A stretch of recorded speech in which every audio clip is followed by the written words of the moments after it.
Our guest speaker tonight is Ken Casper, and he's going to be talk to us about what's going on locally in our county, and I'm sure some other issues as well. Ken is one of our own longtime Tea Party members, former president of the Tea Party, local government watchdog, researcher extraordinaire. He and Mary both, and great sources of information, and we certainly appreciate all the work and the research that you and Mary do, Ken. Thank you. And also a veteran of our services, the Air Force, Ken, right? Well, thank you for your service, and thank you for all that you do for our community. So, Ken, I'll turn the podium over to you.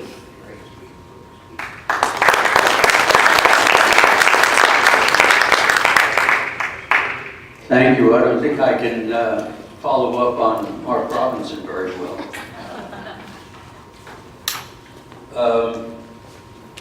I've got a lot of material. I'll run through it very quickly. I hope that I can make sense out of it because there is so much. It intertwines and none of it stands alone, and that makes for some of the difficulty in resolving the problems that you'll see. Let's see if I can get this to work. Okay. First, let me give you a general orientation of where I'm coming from, so that we know where we're going. What makes an American an American? It's not color, it's not creed, it's not ethnic background, it's none of those things. It's having shared core values. We know what they are. And if those are immutable, by the way, we can't change those. If we change those, we change what being an American is. The diversity is in the details, the things that ultimately don't matter.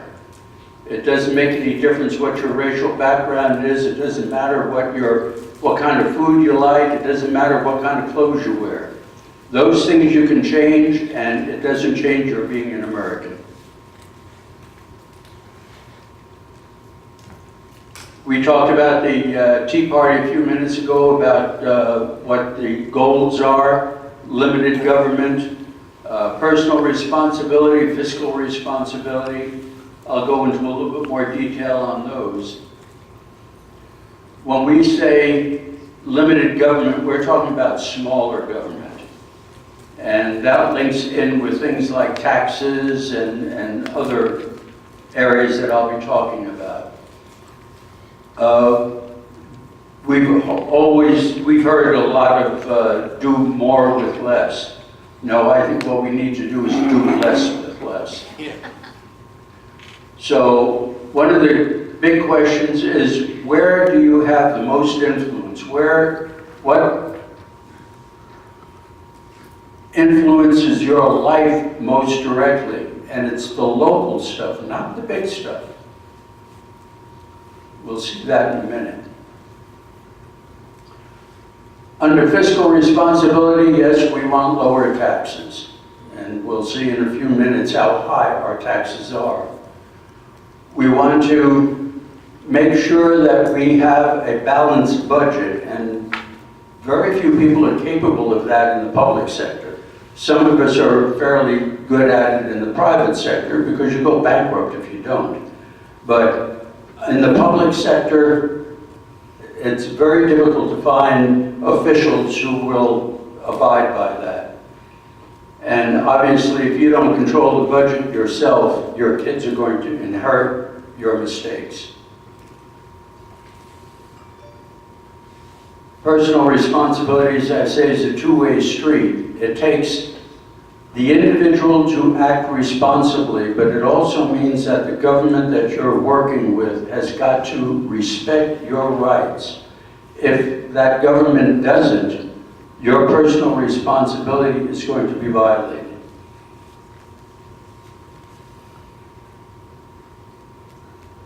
Okay, what's going on locally?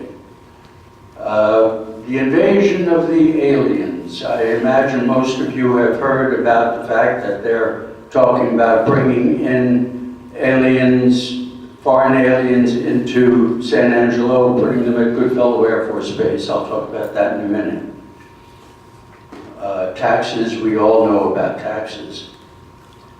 That leads us right into the issue of the San Angelo Independent School District having a bond issue that they tried to pass recently, and yes, there's another one coming.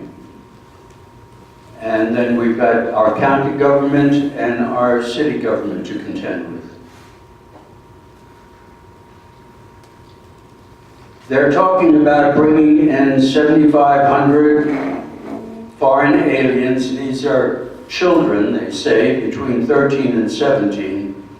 A 17-year-old to me is not a child, he's an adult, especially when they come from some of the backgrounds that they come from. They've had to be independent, they've had to fight to survive.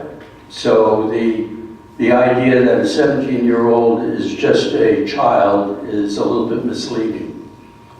They're talking about putting them on 75 acres out of Goodfellow Air Force Base. Any of you familiar with the area, just inside the south gate is an area where they used to have a rifle range, small arms range. It's in that area that they're talking about building a tent city for 7,500 of these illegal aliens, and that's what they are. To assist these people are going to be assigned 7,500 to 15,000 helpers. These are people who will speak their language, whatever it is. We don't know what it is. The chances are that they are South Americans, but we don't know that. When Senator Cruz was here last week, I talked to him about this problem and the fact that we don't know where they're coming from. We don't know what their backgrounds are, and they're being dumped on our community. I pointed out that if you dump 20 to 30,000 people on us, we haven't got the facilities to support them. We're talking about water, we're talking about electricity, we're talking about transportation, we're talking about healthcare, we're talking about feeding. There are so many elements that go into the logistic support of these people. The other concern that I expressed to him was that I'm a little bit annoyed at the idea of the federal government just dumping a few tens of thousands of foreigners in our community without even asking us. We have no choice in the matter, they're simply being dumped here. Now the good news is that maybe they won't be. They were originally supposed to be here by the 31st of July. If any of you have been out to the base or been by the base lately, you know that they have done nothing as far as construction is concerned. There's no activity to support this. And there is some talk that they won't be coming here. We're getting mixed signals as to whether or not there are as many as they originally planned, because the border is more secure than it was. And then there are arguments that it isn't as impervious as we thought it was going to be. And then there's also the issue of some environmentalists taking exception to the fact that we're going to put people out there and it's dangerous for them. GIs have been on that base for 75 years, but all of a sudden for illegal aliens to be placed there is a danger to them. I find it a little bit disingenuous, but if it keeps them away, maybe it's worth it, I don't know. Again, the logistic support is a significant item. Here are just some of the issues that arise. How about 25 generators running 24 hours a day, porta potties for, say, 15,000 people that have to be emptied every day, bringing in water. Well, of course, we just had a rain, so we don't have a water problem anymore. But there are so many things that have to be considered. They're talking about a change of, what's the word? Shift changes at least twice a day. And that means that the helpers who will live off base will be coming on base and leaving every day. And there's the little problem of where are you going to house those 15,000 people off base? We don't have that kind of hotel, motel accommodation here.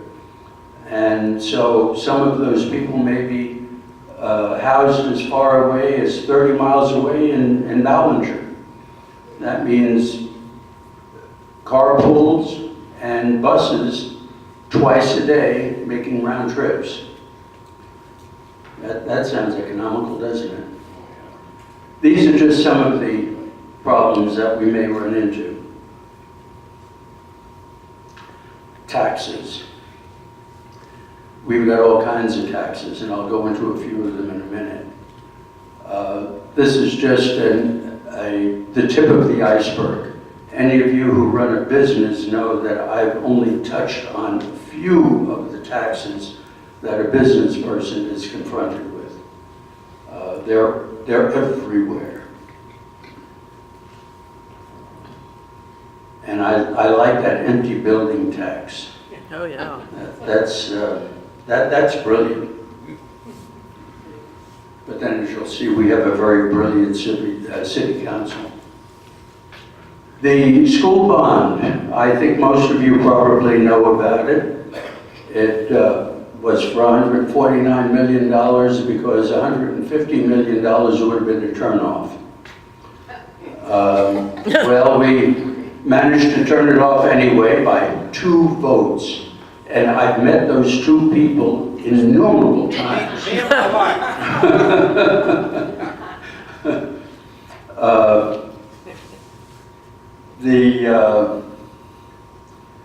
There were a few flaws in the bond itself. I used what they call a FOIA, a Freedom of Information Act request, to get the background on how they came up with the bond production itself. And I'll go into this a little bit more in a minute, but they hired a consultant. San Angelo loves consultants. None of them seem to live here, though. They hired a consultant to help them draft the bond. From what I've seen of it, I could have done it for a lot less than the $125,000 they spent just to write the proposal. They spent another $38,000 to have 5 polls open instead of 1. For the number of people that you have voting on something like this, you would normally only have 1 poll open, both for the early voting and for the election day itself. They chose to have 5. 4 of them were in schools. I wonder why.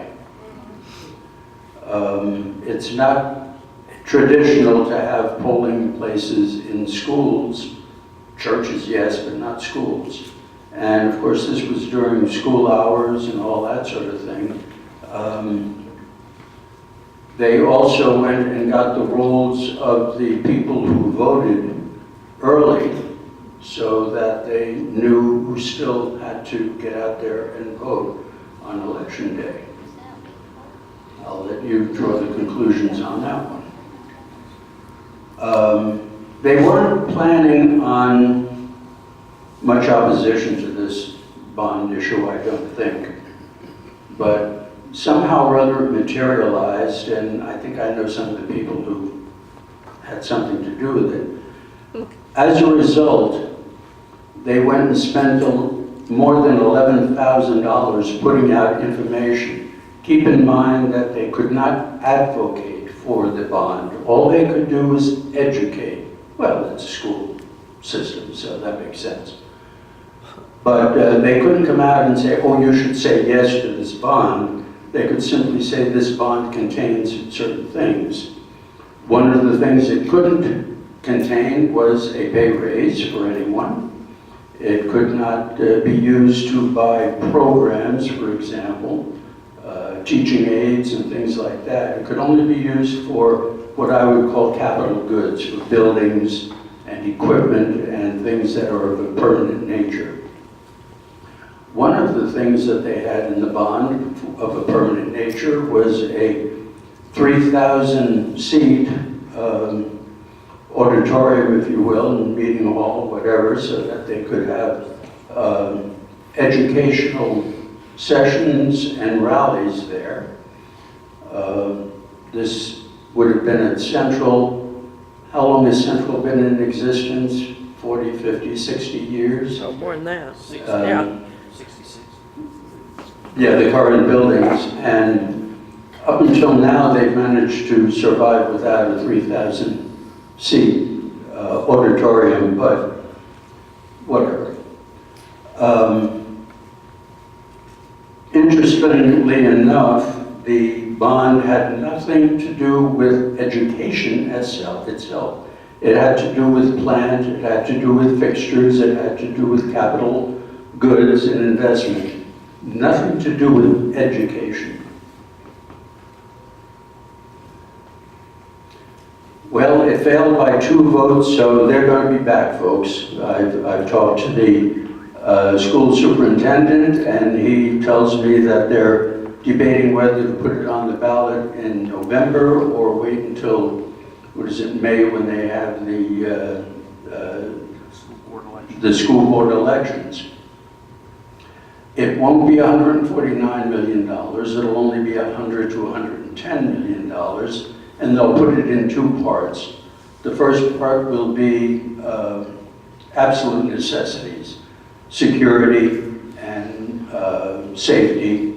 I've got no argument with that. If they need it, they need it, because we can't do without either of those. The second part will be some of the more optional things. They have taken the 3,000-seat auditorium out of the bond.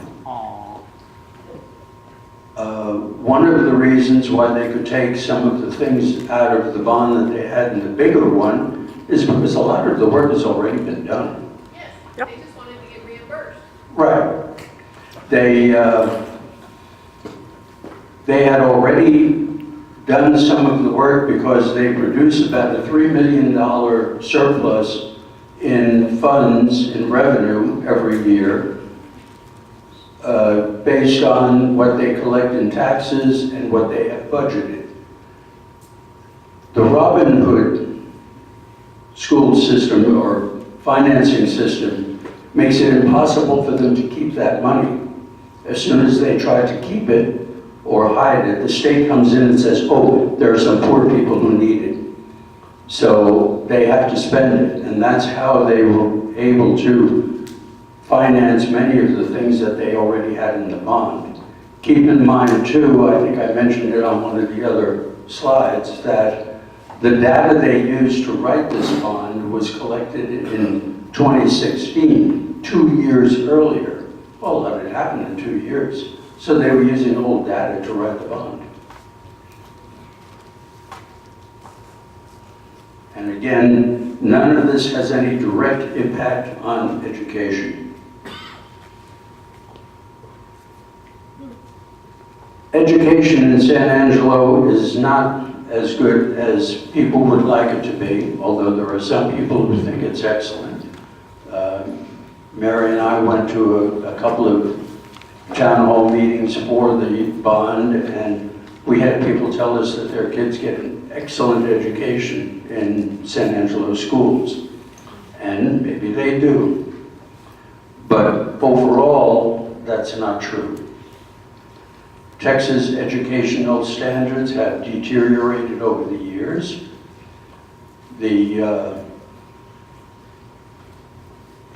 In the 50s, Texas was at the top of the list in quality of education. And San Angelo was at the top of the list in Texas. That's not true anymore.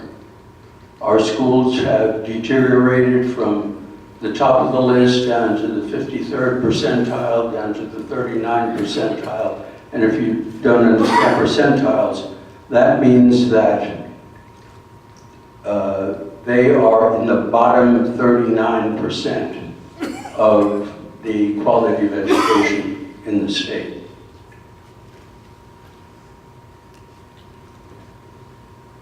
Those are the ratings that the schools got. One school got a 0. The newest school. Yeah, it's the newest school. One of the things that they were trying to sell, in the bond was that we've got some schools that are almost over 100 years old. Ironically, they aren't the schools that they were going to replace, but we had some schools that were over 100 years old. It's the newest school that had the poorest rating. So facilities really have nothing to do with education. I think most of you are aware of that some of you probably went to some school buildings that were pretty darn decrepit, pretty old and hardly inspirational. But you got a good education because of the teachers. And the secret to their being good teachers was discipline. And we've destroyed all that over the years. The fact that between 1950, let's say, and 1990, our educational system deteriorated so much has an awful lot to do with the fact that during that period of time, the Department of Education was established, and teachers were unionized. You had Common Core being imposed by the federal government and state governments. You had lesson plans and curriculum being dictated from above instead of coming from the level at which the training and education was going on. So we made an awful lot of mistakes. How many of your children are learning cursive writing anymore? It's a sad commentary.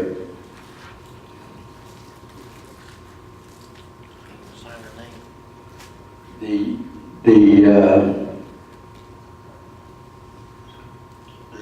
teachers and principals were all given pay raises recently, in spite of the fact that the educational standards have deteriorated. Even the school that got a 0, the principal got a pay raise. And I don't know how many of you can equal the pay of the school superintendent. I'm getting close. Good. Okay, moving from the school to the county. Ken, if I could just interject, the headline of the evening news from the Standard Times that just got pushed out was the SAISD looking at $145 million bond in May. So that's what just came out in the news. Oh, okay. How does that work? Because that 3,000 seat auditorium was 32 million. Gee, you Yes, know, I put it back in. maybe Dr. Dedloff gave me some false information. He wouldn't lie to No, I'm you. sure he wouldn't. He- Talk about Bill Ford now. Oh. How many of you are familiar with the situation with Bill Ford? Bill Ford is a county commissioner. The commissioners vote themselves pay raises when they feel like it. Every year. Last year they voted themselves a 3% pay raise. This year they voted themselves a 3% pay raise. Except for Bill Ford, he voted against it because he wanted a 10% pay raise. So yesterday we had a salary Grievance. grievance meeting, and Bill rambled for 20 minutes, I guess, and finally withdrew his request for the 10% pay raise. I think they should have pulled this 3% pay raise too, but I wasn't there at the moment. Also, the county clerk, Liz McGill, had also requested a 10% pay raise in lieu of a 3%, but she pulled her request before the meeting. Technically, it was too late. She had already filed the papers and the deadline had passed, but they let her skate. Ironically, she was on the board to decide whether or not Bill Ford would get his 10%. I asked Judge Floyd, why are there county employees on the board to decide whether or not county officials would get pay raises? And I said, why don't you just take them all from the pool of grand jury jurors? Three people on the board were from that pool. And he said, well, we tried that once before, and the people who wanted the pay raises all got them. So it was one of those things where the public who had an opportunity to say no to their public officials didn't. Whereas when the public officials get to pass judgment on their own pay raises, they don't. That doesn't make any sense to me, but then there are a lot of things that don't make any sense to me. These are some of the things that the county commission is in charge of. They get involved in other things as well. The commissioners already, by the way, get a $49,000 pay plus another $11,000 travel expense. So they get $60,000 a year for a part-time job. Not bad. Plus insurance. Plus insurance, yes. And longevity pay. Yes.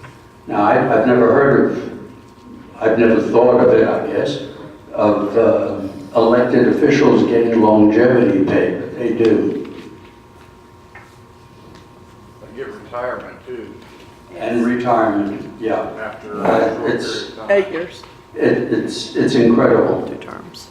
And of course, when asked what the authority is for them getting it, it's the county commission. They are the county commission. They vote themselves these things. Sounds like Congress. Something like that, yeah. For the city, we've got a few issues, and I could probably wax poetic for a long time on the city's issues. I think most of you are familiar with these subjects, all the things that are going on.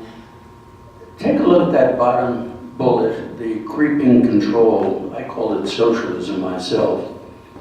But the idea that the government is telling you what you can do with your own property is very disturbing. Now, we've always had ordinances and we've had certain rules, and that's fine. For safety and that sort of thing, those are necessary. But the short-term rental was a big issue. If your neighbor has beat you to the punch on renting out his place for a short time, you can't rent out yours. That makes sense to somebody, but not to me. But all these other things are the city council telling you what you can do with and on your own property. And I'll let you decide whether or not that's appropriate. Does that ring true with the word freedom? Water. This is a subject we could go on for a long time. The Hickory Aquifer down at the Ford Ranch outside of Brady was, we bought the rights to that water, what, 70 years ago, something like that. A couple of years ago, the city staff convinced the city council that we were in danger of losing our water rights that we had bought because somebody else owned the land on which we had the water rights, and convinced them to buy the ranch itself. Well, sort of like buying the farm.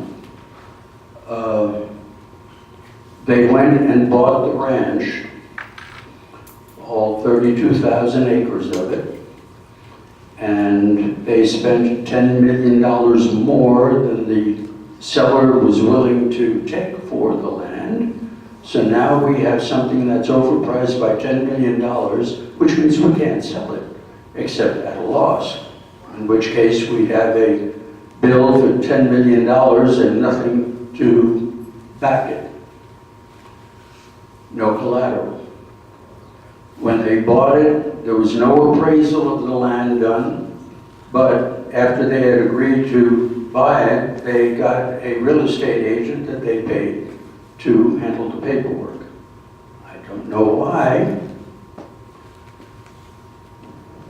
They leased back the land to the people they bought it from for hunting rights and all that sort of thing, and to use the land for whatever.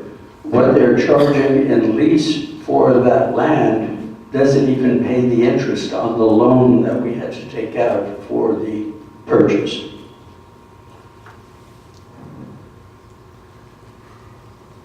They're trying to sell it because they can't sell the whole thing for the amount they paid for it. They're trying to sell portions of it and hoping that by selling it piecemeal, maybe they can recover some money and eventually break even. I wouldn't count on that.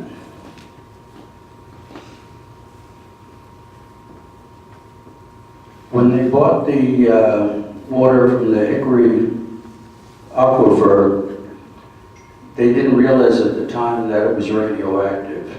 Now, somebody should have been able to figure that out. Even 75 years ago, they had Geiger counters. But anyway, it's radon active, so that means they have to purify, scrub, cleanse, treat the water so that it can be safely used. They didn't put the cleaning facility at the wellhead, they put it here. So they transfer dirty water by pipeline from there to here instead of putting the cleansing facility at that end so that they can transport clean water And sell it. and sell it. So, they also paid for the pipeline twice. They taxed to put in the pipeline, then spent the money on something else and had to raise more money to put in a second, or finance the pipeline a second time. We've got a brilliant city council. Too bad we don't have any Actually. businessmen on it. We have a brilliant city staff and a Duke city council. Yeah. Yeah, it's a wonderful combination. Marionettes.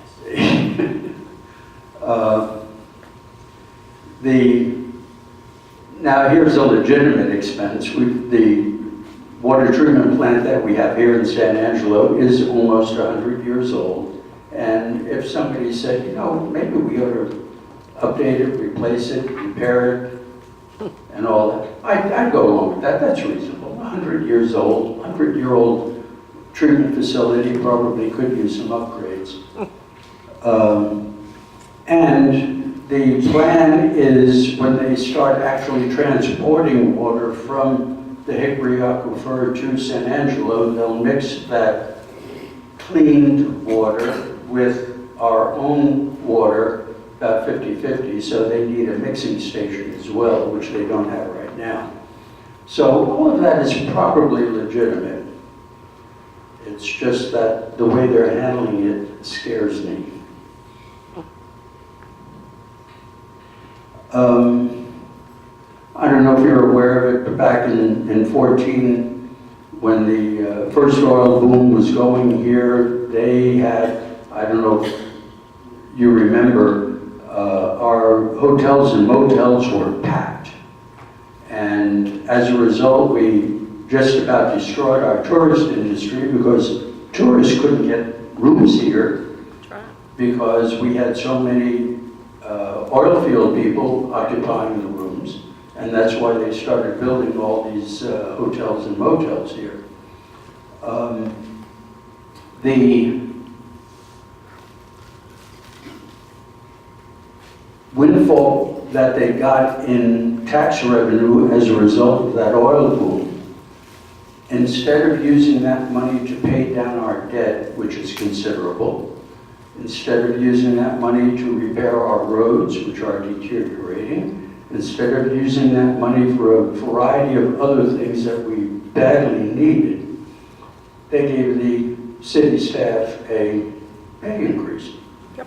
Now, we live with that every year for eternity. Whereas if we could have paid down some of the debt, we could have gotten out from under that piece of eternity. We've got another oil boom going, and the question is, what are they going to do with the increased revenue? I don't know. I don't feel encouraged. I know that you.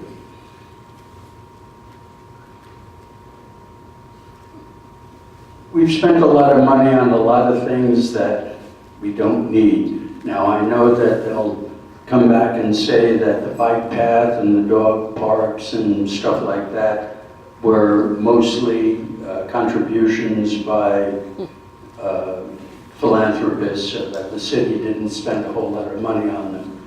That's true to some degree, but the city has to maintain them. Yep. The city has to patrol them, and so again, we're getting more continuing bills than we had before. By the way, have any of you seen any bicycles on the bicycle paths? I haven't. I saw one in a bike lane the other day. Is that right? Yeah. Our money well spent. I mean, we hear about the bike paths, and yet I don't see the bicycles. Maybe I'm just not looking in the right places.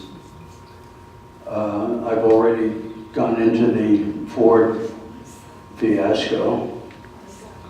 Our debt here in San Angelo is approximately $4,000 per person.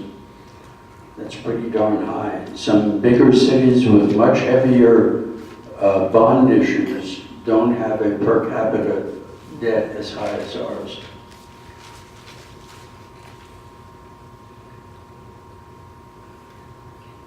Yeah, the old tax game, heads I win, tails you lose. This is also true in the water department, for example. Oh, we're running out of water, you have to conserve. When you conserve, they say, oh, our revenue is down, we have to raise the rates.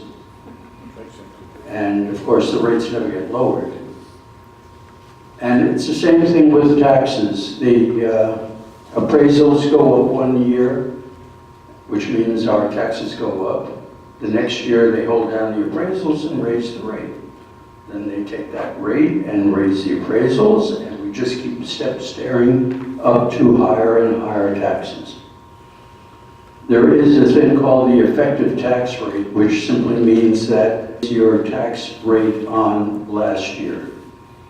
And instead of stair-stepping up, you keep the amount of income the same, exclusive of growth and improvements. I mean, there are some things that are going to have to go up, but if you have growth, that means you're going to have more people contributing to the pie. The individuals won't have to pay more.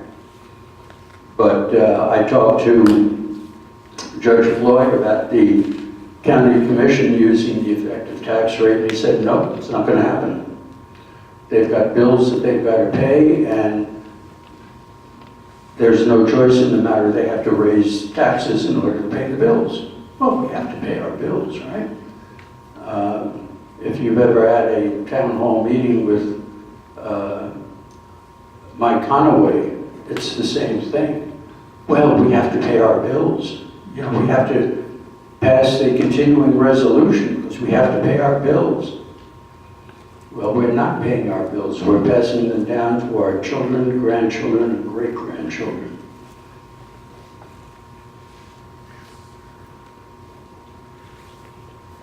.25% sales tax is the highest permitted in the state, so we're paying the max.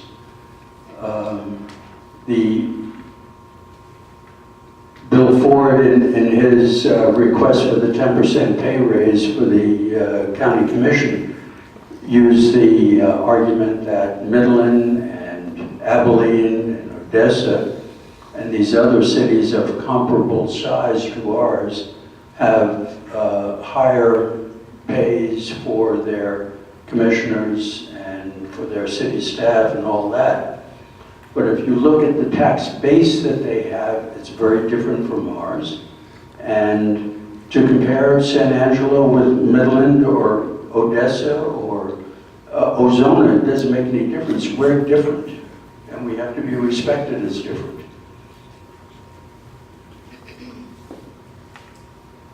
Look at the difference in the tax rates. 3 times higher in San Angelo.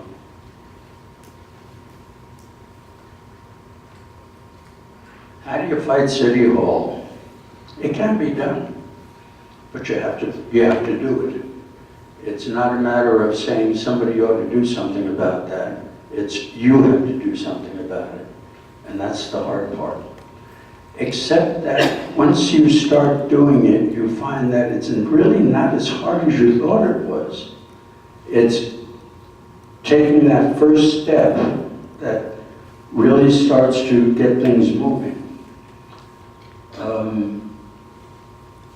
FOIA request. FOIA stands for Freedom of Information Act. That's the right you have to petition any government organization and ask them for their documentation on whatever the issue is. I have filed a couple of FOIA requests myself. We've got other people in the Tea Party who have also filed FOIA requests. You don't get the answer back that you want initially, but you do get an answer, and then you start asking more questions. And after a while, you can get the information, but you have to work at it. But let me point something out that is very, very important. In the United States of America, you can go to the government and say, I want your documentation. I want you to show me what you're doing. I want you to justify what you're doing by documentation. There aren't too many countries in the world, any nations in the world, where you can do that and live. I wouldn't try it in Venezuela. Even countries that we think of as being friendly and democratic, let's say Britain, Germany, France, I wonder what the reception would be if you went to them and said, I want to know how much money you collected for your half-cent tax on economic development and how you spent it. I don't think you'd get a very friendly reception. We can do that in this country. We just did a FOIA request of the city asking for the last 10 years of their income and expense on the half-cent tax. Now, the answer we got back was not fully complete, but it was a start. We'll go back now and ask again. Oh, by the way, you forgot to answer the question number 2 on the FOIA request, or answer question number 3, or it was incomplete. And we can just keep hammering. And that's how you get the attention of the people who are supposed to be serving you. If nothing else, a FOIA request lets people in that office know that somebody's watching. And that's very, very important.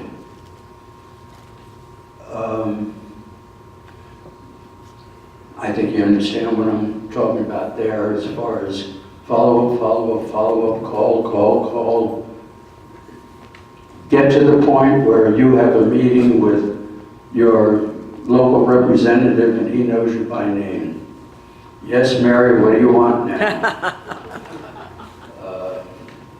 We've had Drew Darby hang up on us, so he knows who we are. But yeah, get to be a pain in the butt. You have a right to do it, and they have a responsibility to answer you. Yeah, $60,000. And finally, it's vote. It's a four-letter word that is absolutely essential to the functioning of a republic. Remember, we're not a democracy, we're a republic, and there's a big difference between the two. Trivia. Everybody, I think, knows that the Greeks invented democracy in the time of the Plato and Aristotle and Pericles and all that in Athens. There were other Greek city-states who had the same thing. Their democracies lasted 50 years, maybe 100 at the most. The Romans, at the same time the Greeks were inventing democracy, established a republic, the Roman Republic. You've probably seen SPQR, the Senate and people of Rome. That republic lasted 500 years. So there is a difference between a democracy and a republic. And we're at the 250-year point. Hopefully that's not halfway, it's only a quarter of the way. But neither of us will be around to find out.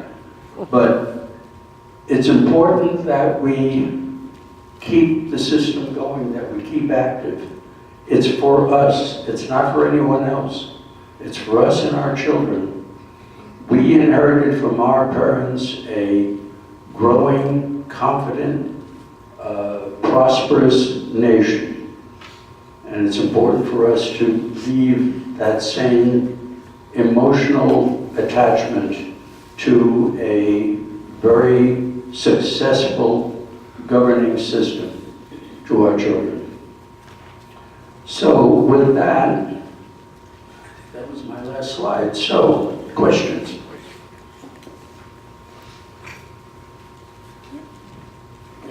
Yes, ma'am. How much of an effect do you think technology is going to have on our republic and our ability to keep our republic? It's the transitions that are always the problem. I don't think what we're doing is going to change. I think how we do it is going to change. And as I say, it's the transition in technology that is going to be the difficult part.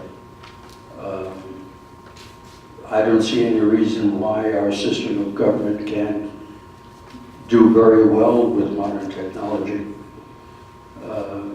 We've got faster communications, we've got more comprehensive communications, our ability to be transparent are much better now than they were 50 or 100 years ago. So, yeah, we'll be all right. We'll be all right. But as I say, it's the transition that's hard. Any other questions? Yes. Ken, do you have any action plans where people that want to get involved can plug into some of your activities, or? Yeah, if anybody's interested in getting it, Mary is waving back there.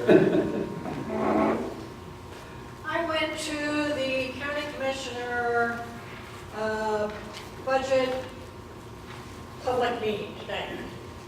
And I got up to speak. I was one of three, all women, that got up to speak. And Judge Floyd said, Good morning, Mary. So, he knows my name. I don't know how many of you knew it, but besides, Kim mentioned it in passing, all elected officials, actually all county employees, get longevity pay. And in their handbook, it is written that Tom Green County employees that are hired, H-I-R-E-D, important work, and have 5 years service with the county are eligible for longevity pay. How much it is, I don't really know. It does vary. However, there are 27 elected officials that also get longevity pay. One of them gets about $2,300 per year, another one gets about $2,800. There is a couple that get nothing, and there is one that gets $600. Now,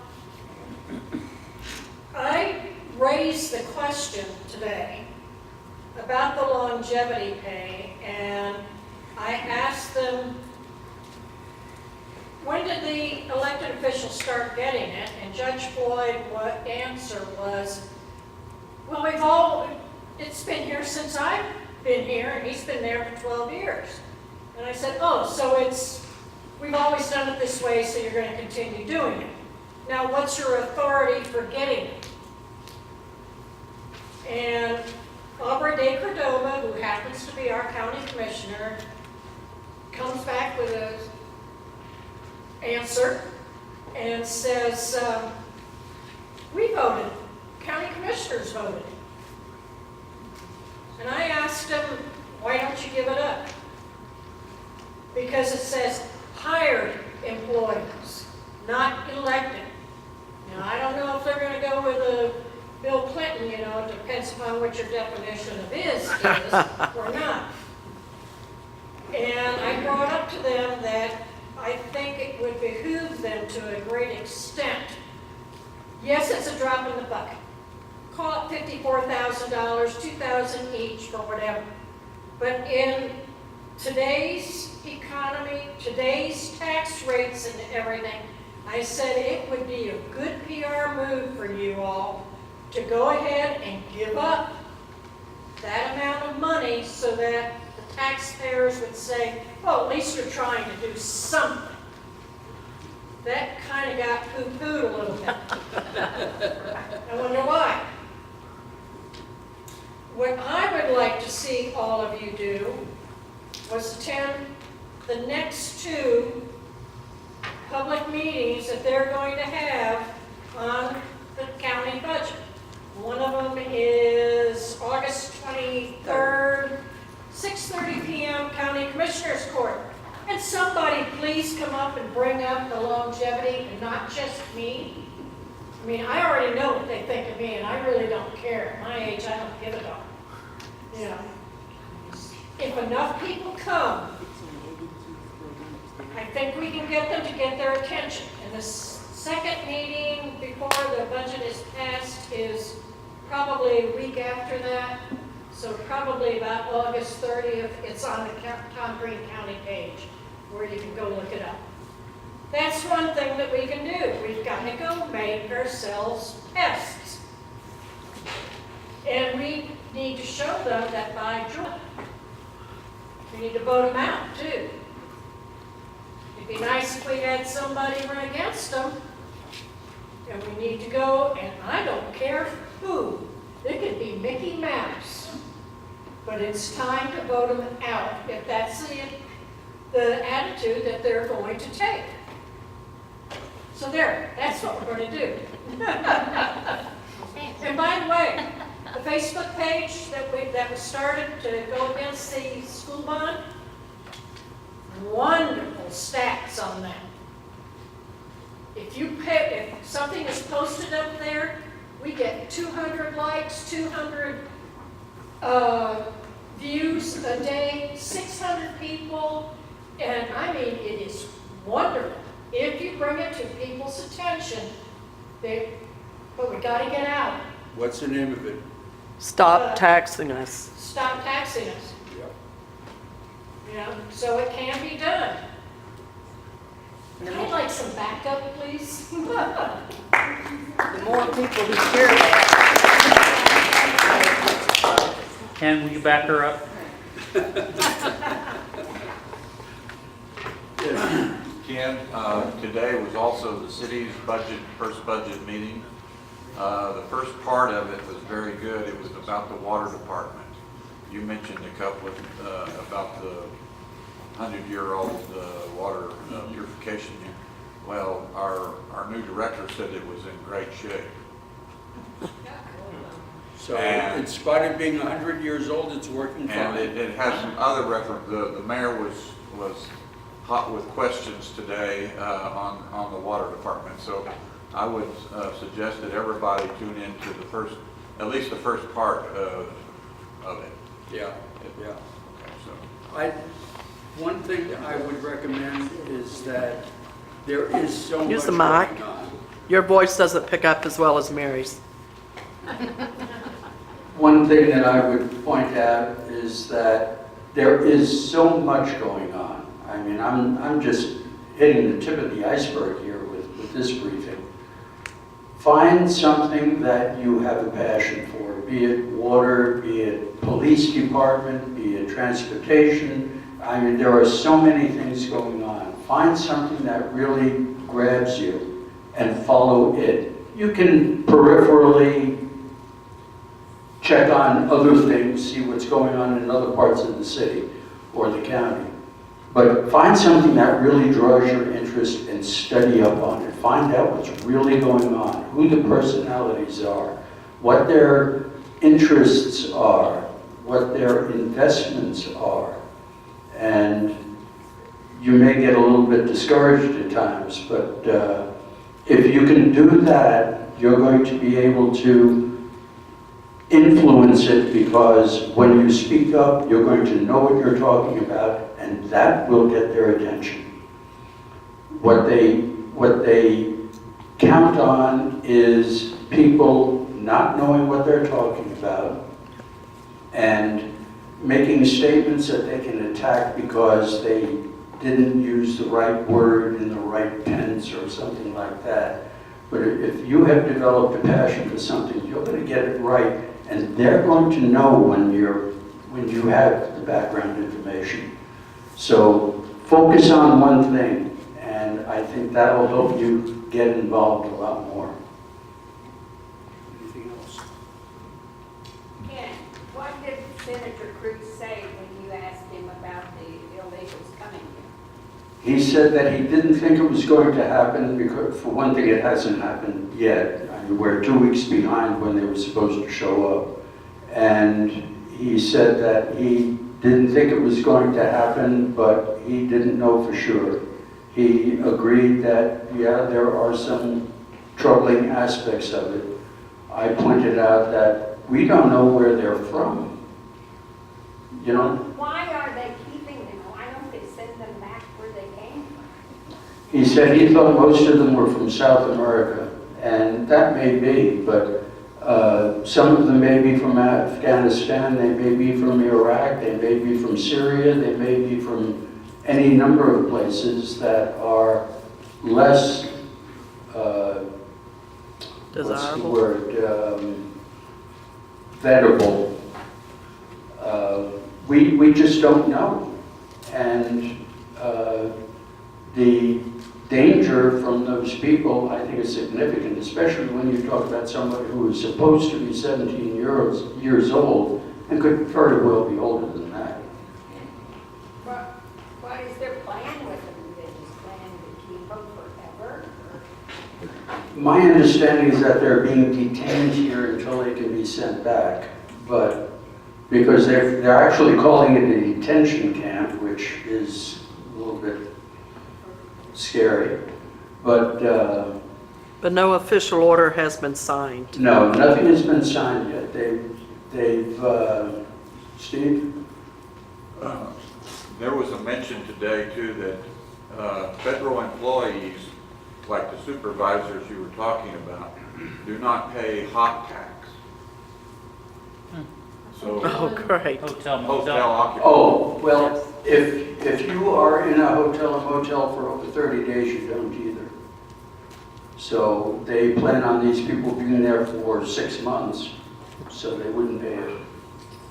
Yep. But, you know, Joe Hyde had an article in his San Angelo Live a couple of weeks ago saying that if these people were to have double occupancy rooms and could get those rooms for $50 a night, I doubt anybody could. For the 6 months that they were going to be here, we're talking about something like $3.2 million, and that's just in hotel fees. That doesn't count meals, it doesn't count the other per diem that they would get, it doesn't count the transportation that they would require. The bill on this is just gargantuan. And who's paying it? The taxpayer. Oh, yeah, it's our bill. Yeah. Yes, Alan? I just want to mention to everybody that we talked about Ted Cruz a minute ago. I've been watching signs in my neighborhood, and there's probably 10 signs to one to vote for veto. Go to bed. So Yeah. everybody needs to be aware of that, pass that on, and be sure we That's vote. that liberal, We could be liberal neighborhood. change of Cruz veto right there. You've got two people wanting They're questions over there. looking for somebody to work this area, so I have talked to them, and they're getting ready to send 10,000 signs to Midland. And so we're allowed to go pick up cruise signs, and so we're allowed to go pick those up and start. I was gonna talk to some people about starting disseminating those. Just for interest purposes, I went in what's his name, Hyde? pardon me? Joe Hyde? Yeah, the newspaper guy. Mm-hmm. At supper night, when I was eating, they talked to him for just a minute. I said, I had my tea party hat on. I said, you going to the tea party tonight? He said, no, man. I said, those people don't like me. I said, He told Mary he was going to be here because I was going to be speaking, and I figured I'd have to mince my words so that I wouldn't get bad PR. I saw him just about 30 minutes before I came here. Anyway, he said, those people don't like me. He said, matter of fact, I like even less because I didn't read his article because I'm not getting his news letters. Yeah. He said something about Sharia law last week and Proposition 21 or something in this paper. Yeah, Rick Bacon was going to be here tonight too. Somebody over here has a question? Those guys. Why are we looking at 15,000 to take care of 7,500 kids in school? About 125. Well, you have to guard them 24 hours a day, and you can't do that. You have to have 2 shifts. 1-to-1 ratio is what he's talking about. But they don't guard them like that in the prisons. Come on. Well, maybe they're teaching them cursive. I don't know. They get a better education in there.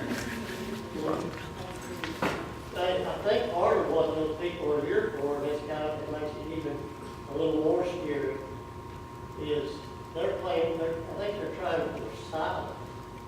And when they start talking and trying to get asylum, it gets a little more complicated. Yeah. Because they came over the border. But didn't they already get asylum in Mexico? So why were they allowed to come here if they already No. got asylum in Mexico? No. These are the ones, that's why they were allowed to stay in Mexico, because Mexico gave them the asylum and let them get on the trains to come up. Was it temporary asylum, maybe? I don't know, but if you get asylum, you get asylum. So, temporary or not, you got asylum in the first country you came to. Mm-hmm. So, I don't know. you got out of the situation you came to. They just had free pass. I don't know. They just got a French pass to go through Mexico. Yes, ma'am. I was curious, last, Could you speak a little louder so the camera will pick you up? last voting session, there was a lot being thrown around about like a 3 and some odd % property tax ceiling in Austin. They were talking about it. And so, is any more being talked about that? I think it passed like the House, and then it got seconded in the Senate. Which Yeah. tax? It was a property tax. Property I don't tax. know. Oh, Probably, it was property tax. defeated Defeated. in the House. Oh, it was. Yeah. It was defeated in the House. It will come up again because it's on the priority list for the governor again. But quite frankly, what they wrote last year wouldn't have helped us much anyway. They're going to have to do something about appraisals in addition to limiting the amount they can go up on the rates. And it didn't address appraisals at all. Yeah, it's a step-stair game they play. One year, the appraisals go up and the rate doesn't change, and they brag about the rate staying the same. The next year, the appraisal doesn't go up, the rate does, and they brag about the appraisal staying the same. Either way, your taxes go up. And the Governor Abbott bill addressed only the city and the county taxes. It did not address school taxes. Right. For the school property taxes. Which are our highest And taxes.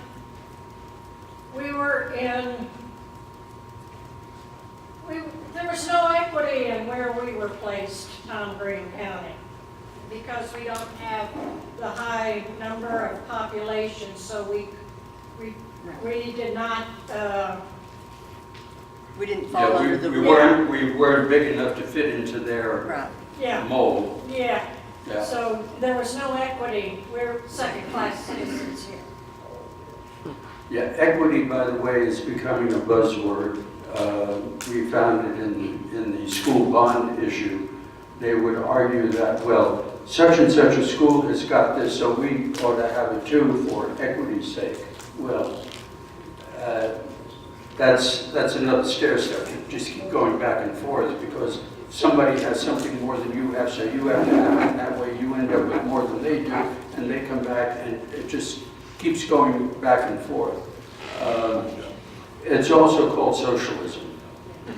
Keeping up with the Joneses. Keeping up with the Joneses, you know, except that instead of keeping up, it's keeping down with the Joneses, because the only way socialism works is to lower everyone to the least common denominator. And Venezuela can tell you about that. They've taken a country of enormous wealth and turned it into a slum, almost like San Francisco. You know, they took one of the most beautiful cities in the world and turned it into a pigsty. It's sad. I think Austin is right behind them. Mm-hmm. Yeah. Yeah. Well, Ken, thank you. You We bet. appreciate your